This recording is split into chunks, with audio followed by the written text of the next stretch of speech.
This is probably the best shot. This gives you an indication of the field. Originally, this is the proposal, as I showed you on the 2012 working arrangements, was for this area to be covered by completely by 5 meters of overburdening soils. Well, what happened was that the company, because of for instance, the Toll Bar Island project, was able to get a lot of waste materials into the site early on, so they never used this facility for storing soils. They were always able to keep on top of the extraction of materials and infilling and restoration. So this was never used. So all the soils would be stripped in this location. Let's have a. So this was never used. This hedge here is the southern edge of the field. Beyond it is another field before you get to Woolston Lane, and this is the north.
The hedge on the northern side, so it's completely enclosed by hedges.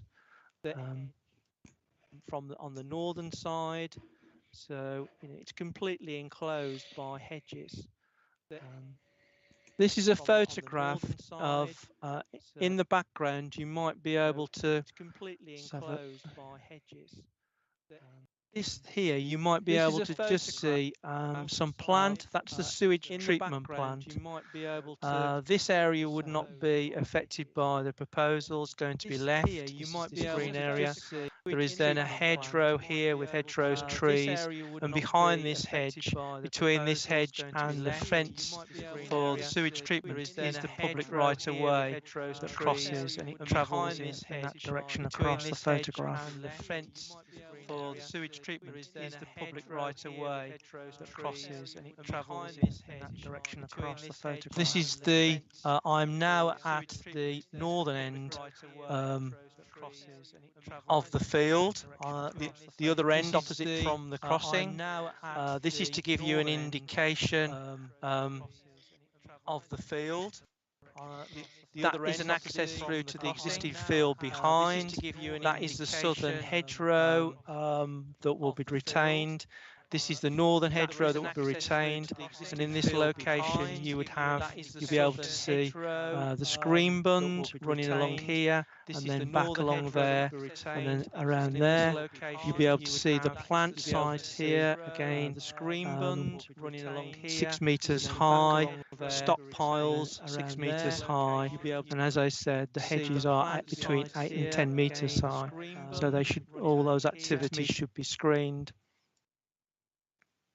High, and as I said, the hedges are between. This is a photograph from the same location, but looking back towards the crossing point and the entrance, showing you the Hall Road. So it gives you an indication of looking back towards the crossing point and the entrance, showing you the Hall Road. This is where the plant site would be. That's the Hall Road that would be retained. Behind me is the excavation areas. This is the area that would be left. That is the western hedgerow that runs along the access road to the sewage treatment plant, and that would be retained, again providing some mitigation in terms of visual impacts from anybody using the public right-of-way that travels along the access road to the sewage treatment plant, which is behind this hedge here. From anybody using the public right-of-way that travels along the access road to the sewage treatment plant. I've taken this shot behind this. This is Woolston Lane. This is looking north towards. I've taken this shot. This is Woolston Lane. This is looking north towards. Excuse me. I've taken this shot. Jumping on. This is Woolston Lane. Too quickly. This is looking north towards. Excuse me. I've taken this shot.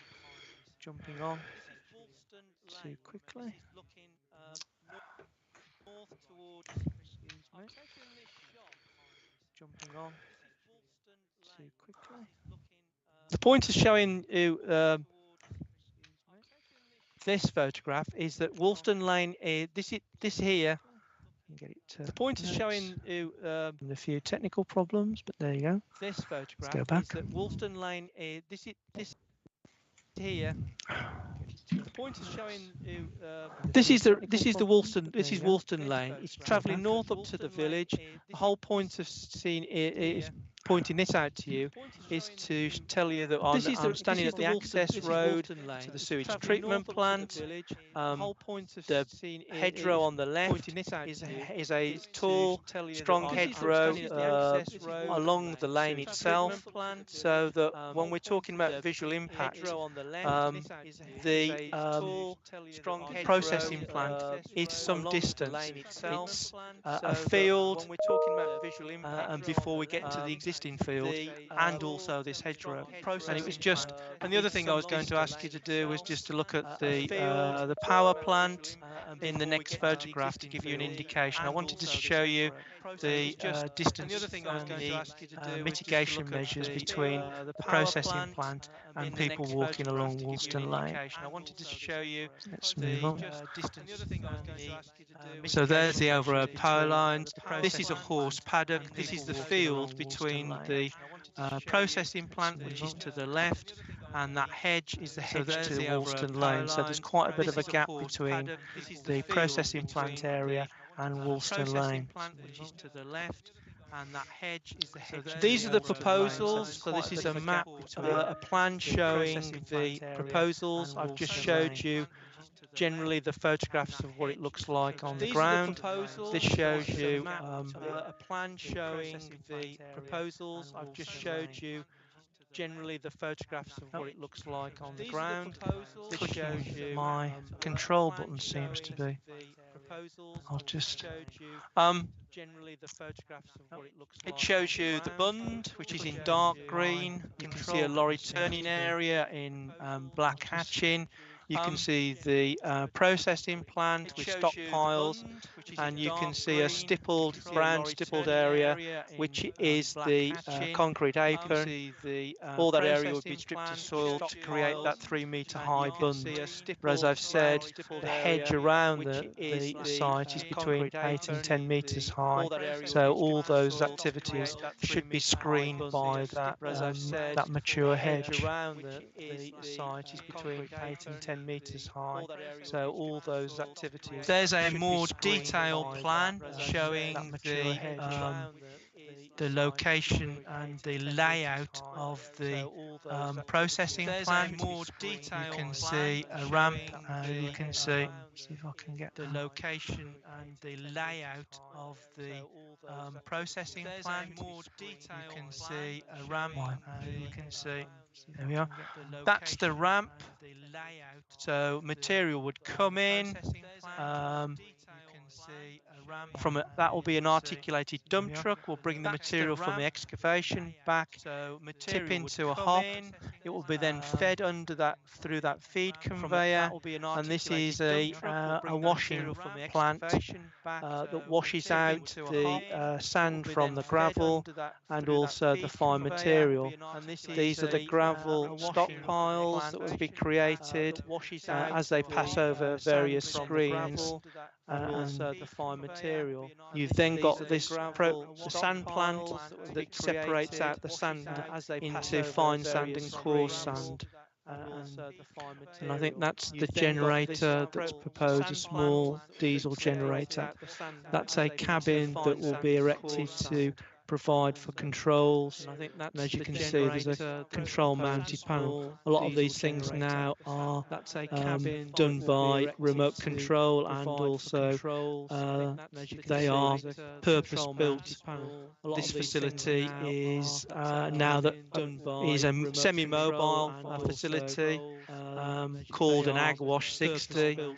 If you go onto the internet, it's used quite effectively, and in a lot of areas now, it's quite a useful little piece of plant that you can bring onto a site to deal with small amounts of materials. In a lot of areas now, it's quite a useful little piece of plant that you can bring onto a site. Right, we're now into the silting proposals area.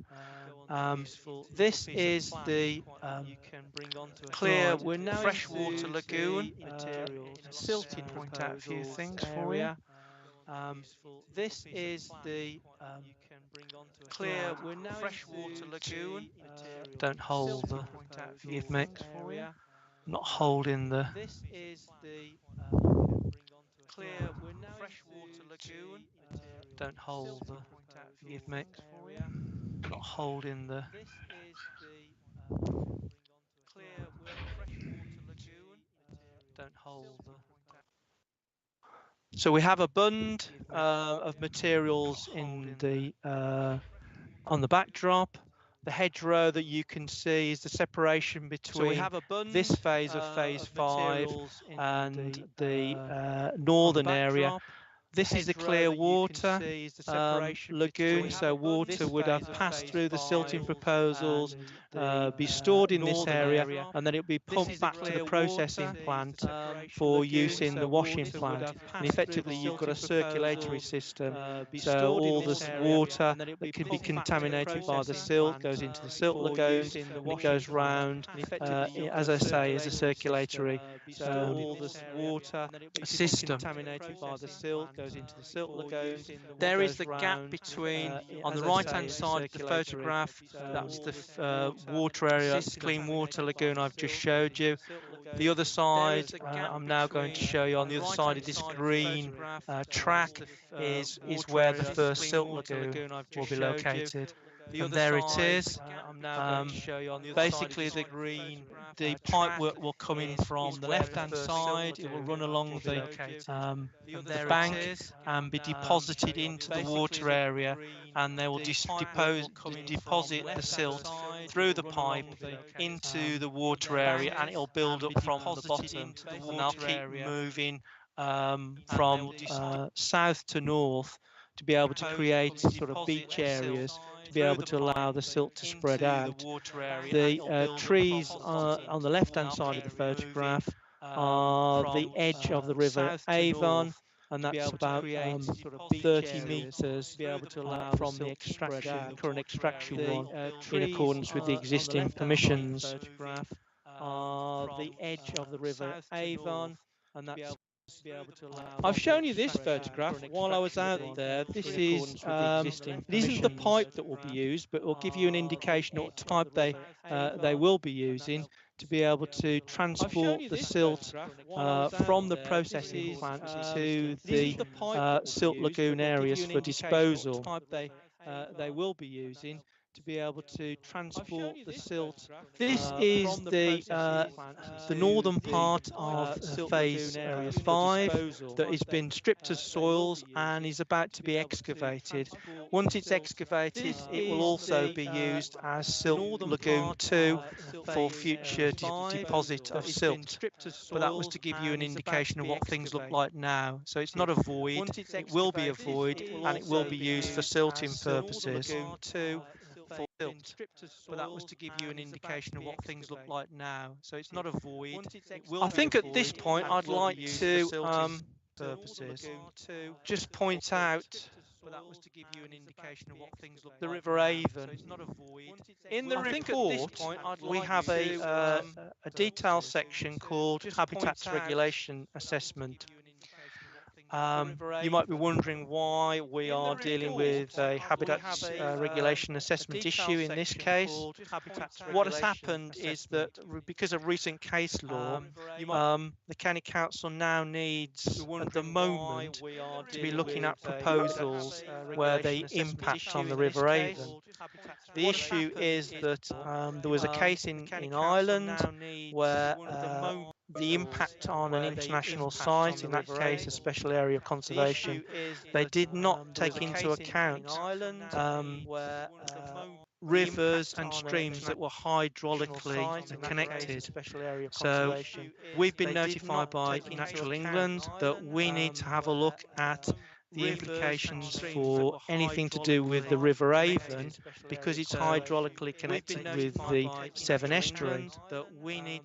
We haven't yet identified all aspects of any proposals that are likely to be affected. Because this has been done at the strategic level, we were contacted by Natural England before the EIP into the Minerals Local Plan to be told about this issue and being asked how we were going to address it in our HRA report that we had to do to accommodate the Minerals Local Plan.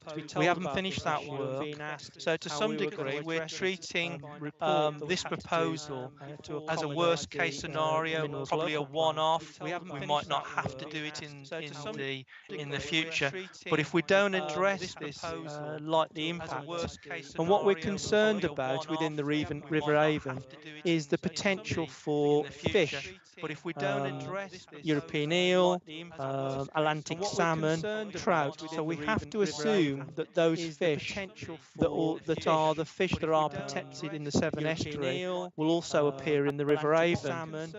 So we have to decide whether or not the proposals are likely to have an impact upon those fish.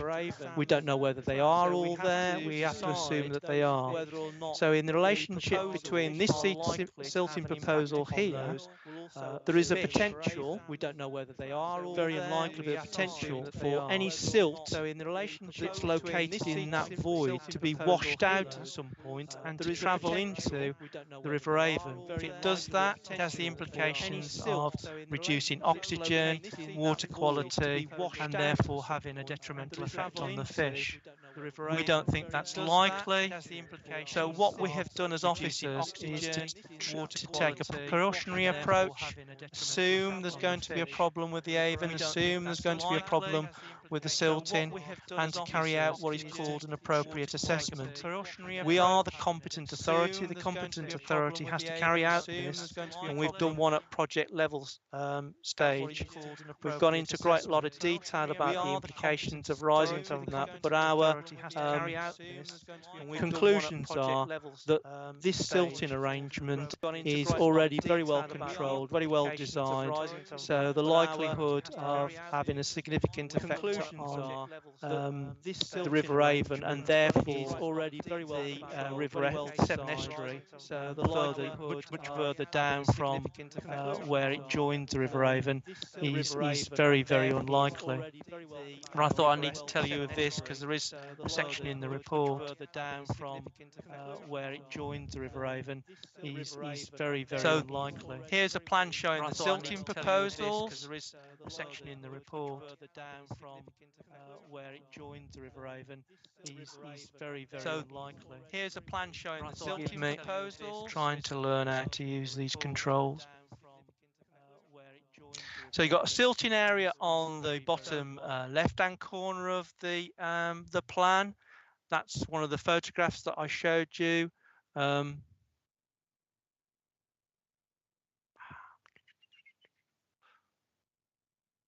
You see there's fresh water on the right-hand side, the silting area, which is described as silting area 2.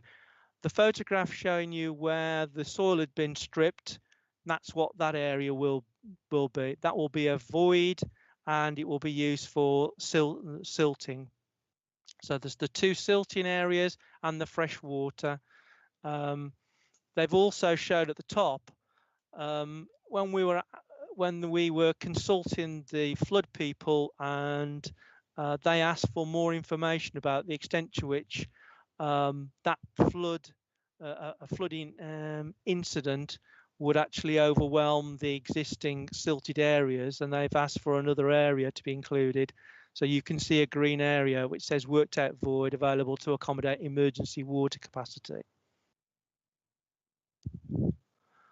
This is a photograph. We had one of the representations made during the application was a concern from a member of the public about the deposit of these waste materials on the haul road, not far from the processing plant.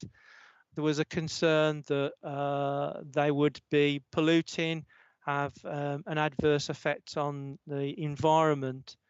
The materials are there because the company needs to be able to maintain its haul road by having suitable materials. I showed you the photographs of the haul road in very wet weather.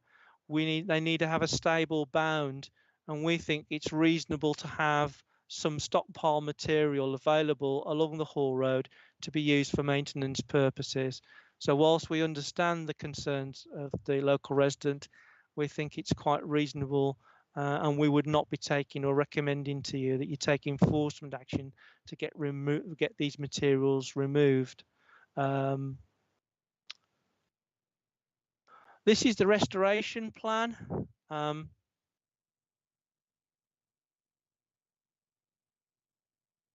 Excuse me.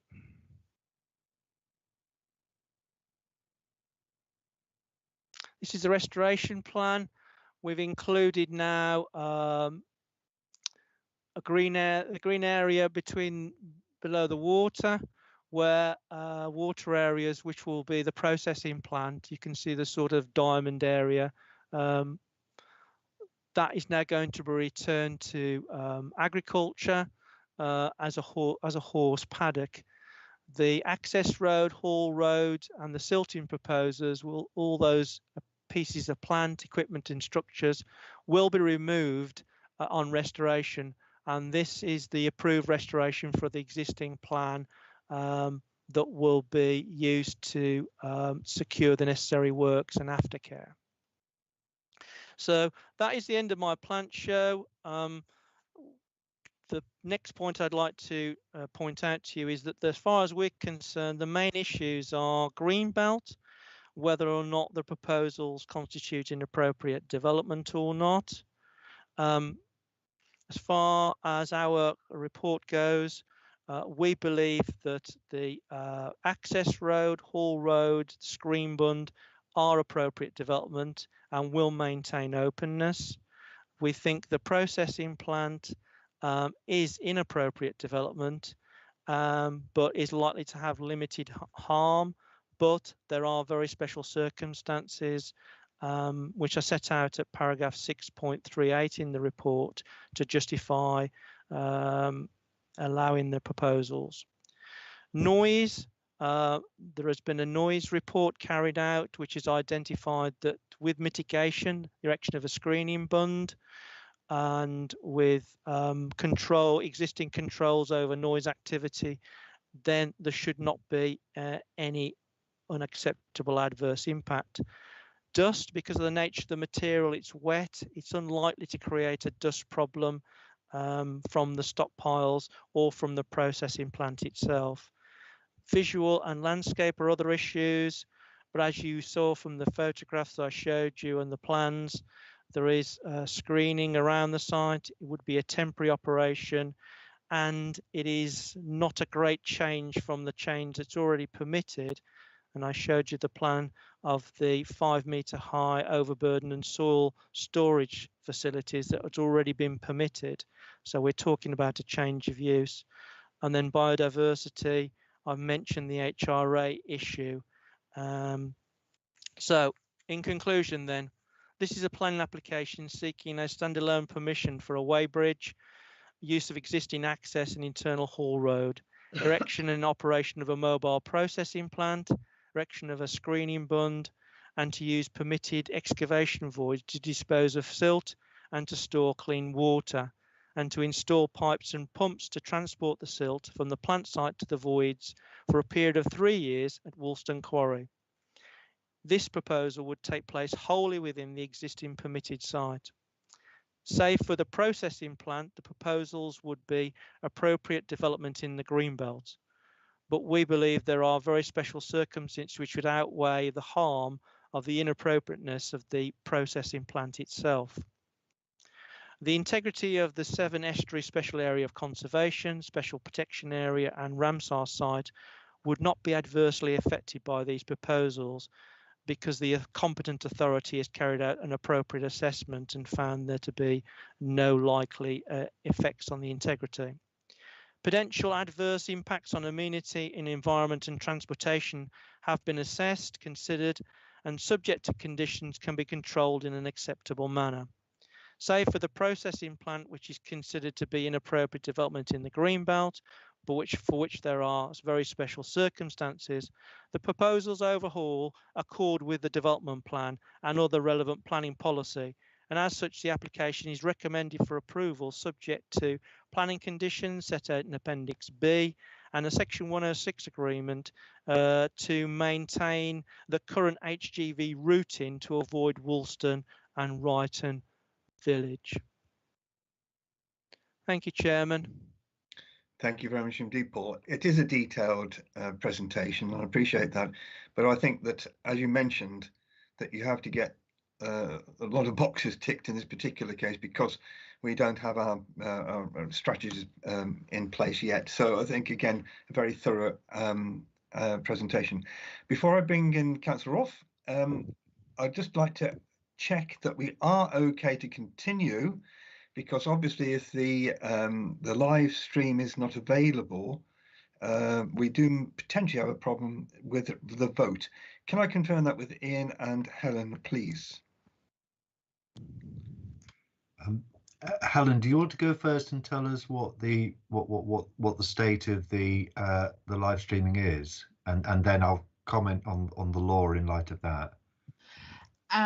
The sound is now back and working okay. I've had a couple of people who aren't in this team session check for me, and apparently it's all okay now. There were some issues about 20 minutes ago. The sound was back, but there was a bit of an echo. Someone from outside the council emailed me to let me know that it was sort of echoey.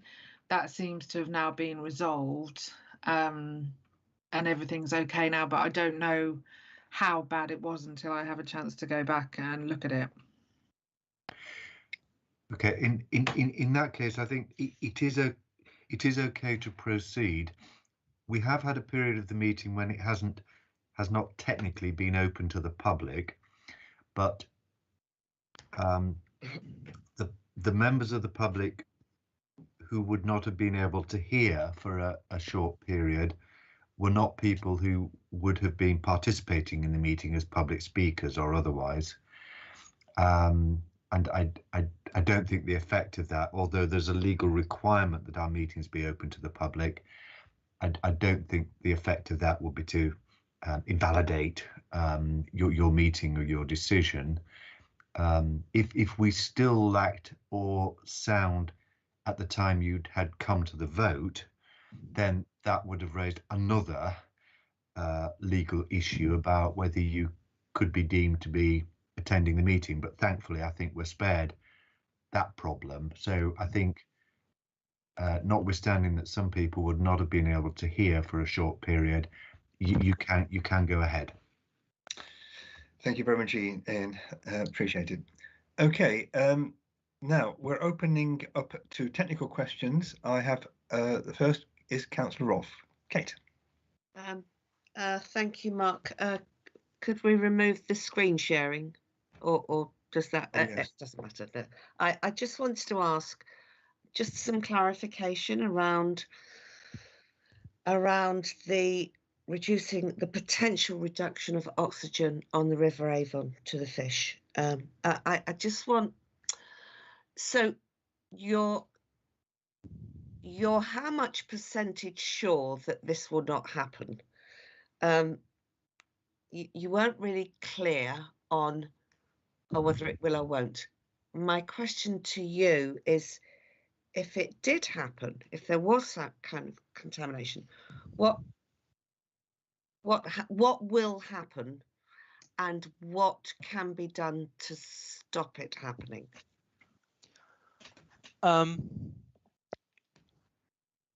We don't know, because the case has been set at the strategic level.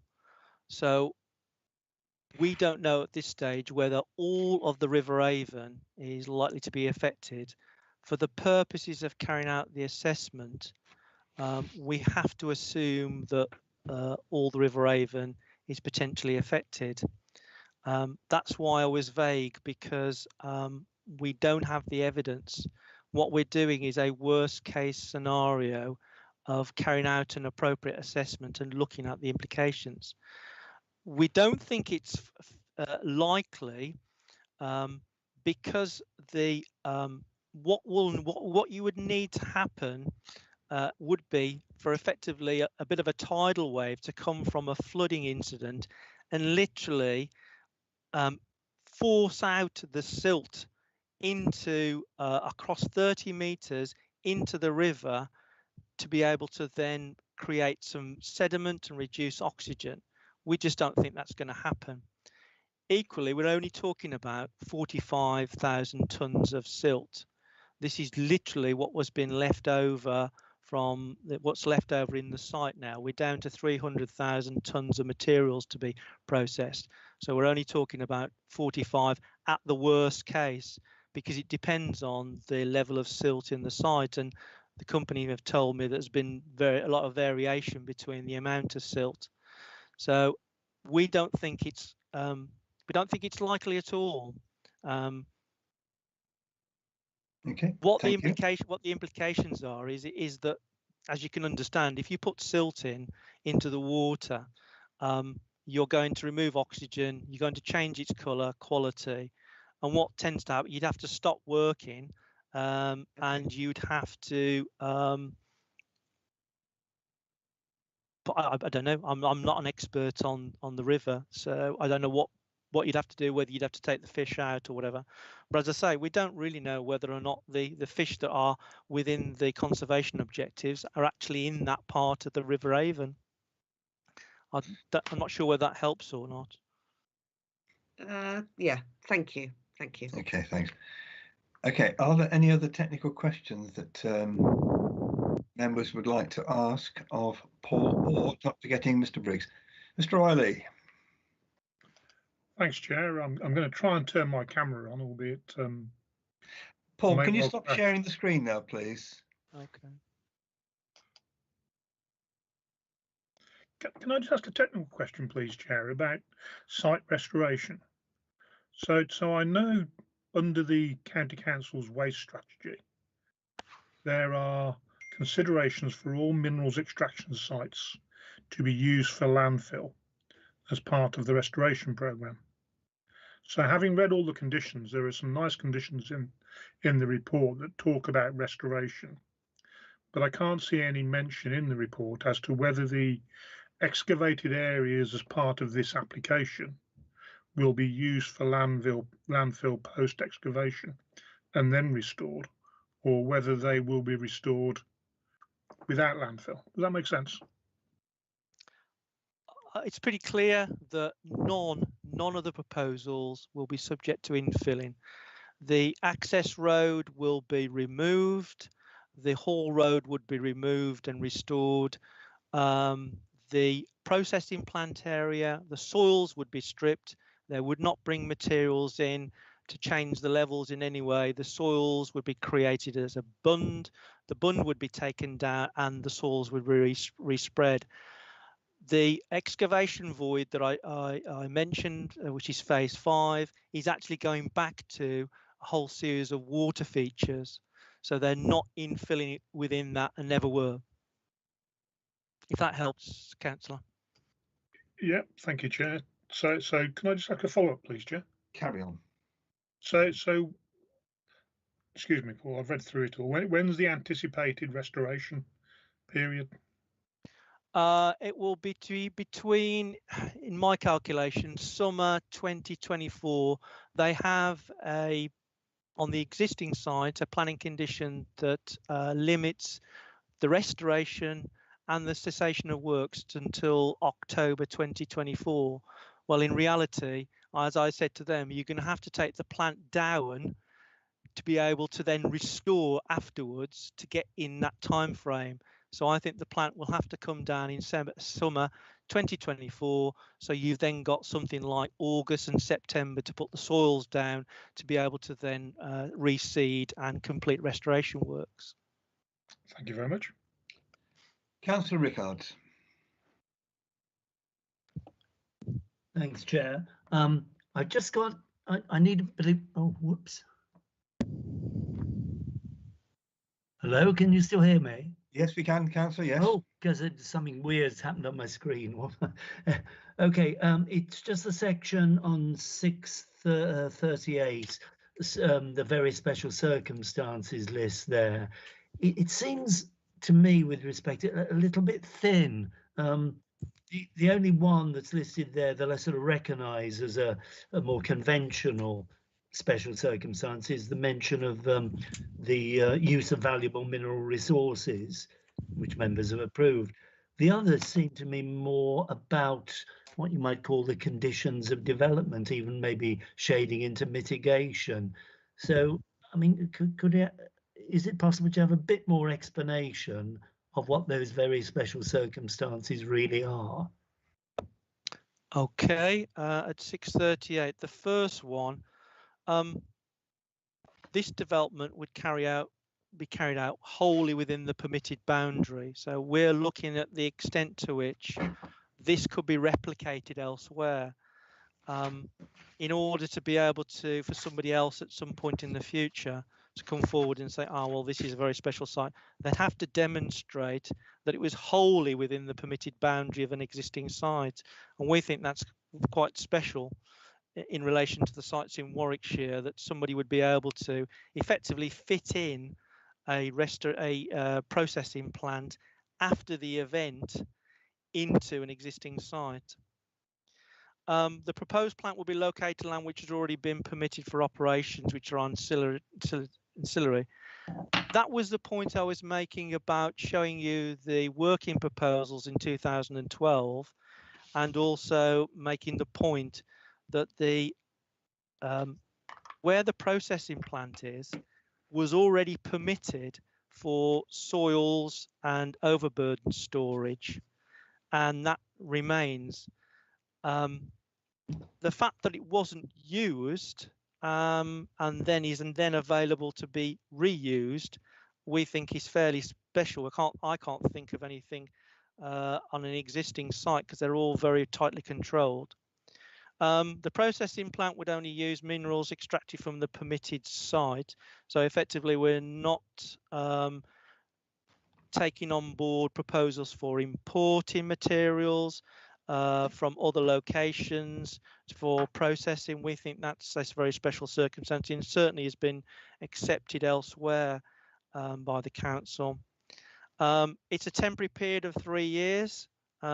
We think that's fairly special in that effectively you're getting a piece of plant in, you're doing the work, there's only 350,000 to 300,000 tons of material left over. So literally you're talking about coming in with a piece of plant to work the site until completion. And then the last one is really to point out to members that the mineral extraction has, for which they are putting in the plant, already been twice approved by members in 2014 and 2019. So you've already approved the fact that the mineral resources would be removed from the site. It seemed to us to be reasonable to accept that as a special circumstance, in that the plant would only be working stuff that twice over. I don't know whether that helps. We have looked at a whole lot of other, forgive me if I've only put a number of items down, but we have looked at a whole lot of other I certainly have very special circumstances. I've taken the view that a very special circumstances has to pass a very high threshold. So we've listed here the things that make this particular proposal fairly unique. But I did an exercise looking at all the greenbelt locations of processing plant the council has dealt with, and I've not repeated those here because they're particular to the sites. But as I say, I've focused on the uniqueness of this particular site to demonstrate there are very special circumstances. I hope that helps you, sir. Yeah, okay, thank you. And Chair, I'm going to have to, I think, come out and come back in again because I've just got notes from Microsoft on my screen at the moment. Okay, certainly, Councillor. Williams. Hold on, you're muted, Chris.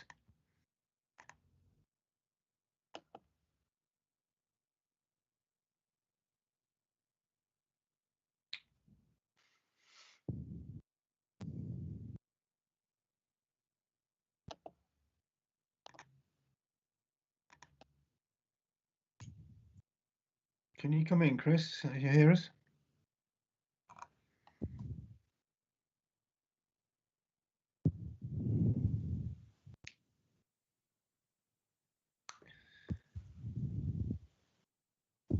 You can see your picture. There's a little box there with your name, and then you should be able to actually unmute yourself there. Well done, you got it. Well done. No, you've gone back again now, Chris. You had it perfectly. Try it again. That's it. Try now. Can you hear me now? Yes, we can. At the start of the presentation, you said the photographs were taken in December. I was aware that there's an awful lot of mud on the roads. Are there screen washers for vehicles using the site? Because I didn't see any features or mention of screen washers. Yes, I didn't include a photo. I'd got a couple of photographs where I'd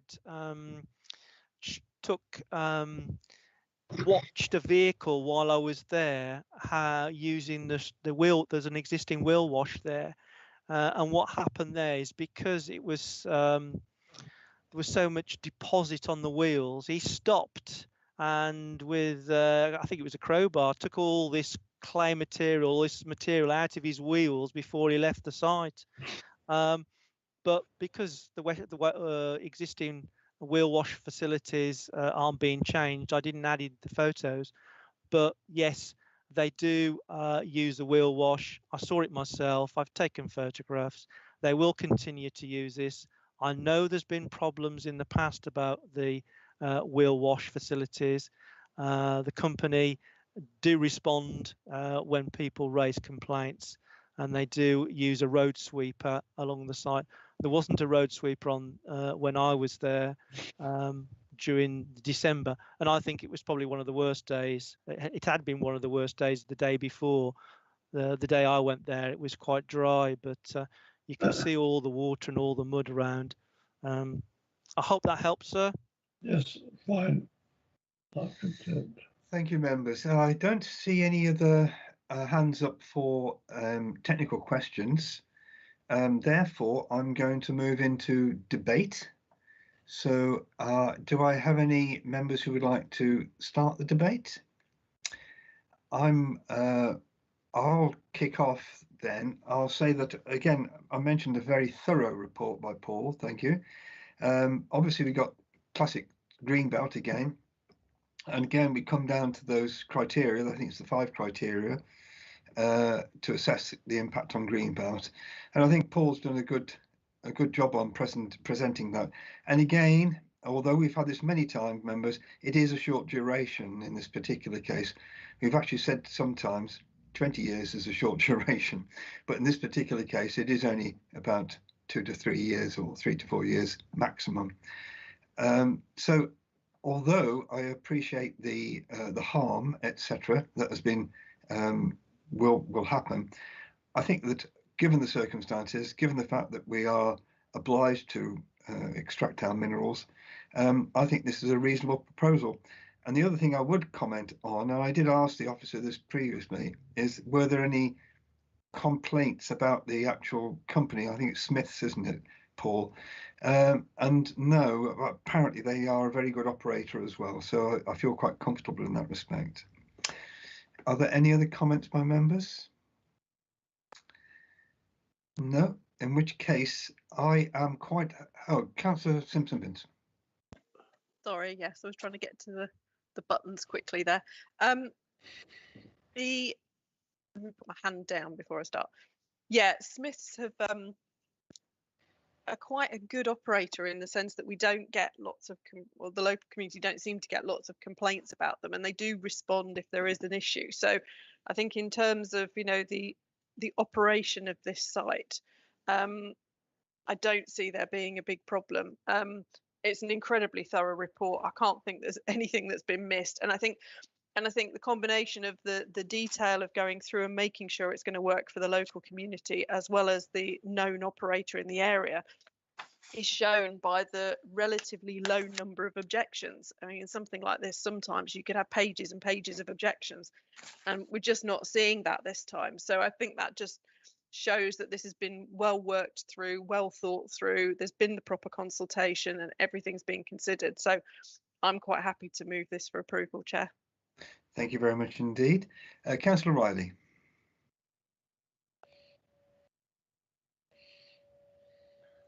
Thanks, Chair. Yeah, I was going to actually say what Councillor Simpson-Vince said, that there are no local objections reading through. So both the district authority and all of the local parishes don't actually file an objection. So I support the recommendation. Thank you very much. Councillor Cook. Yes, Chairman, ditto. The comments made by the previous two speakers cover what I would say. I'm happy to go along with it. Thank you. Right, members, I do have a proposer for this, and I'm quite happy to second the proposal. So I will now go to the vote. If I could ask all members, if you can, Councillor Cook, can you just move your hand down for a moment, and then we'll go into the actual vote itself. If all members can actually vote, please. This is for approval of the to grant planning permission, please.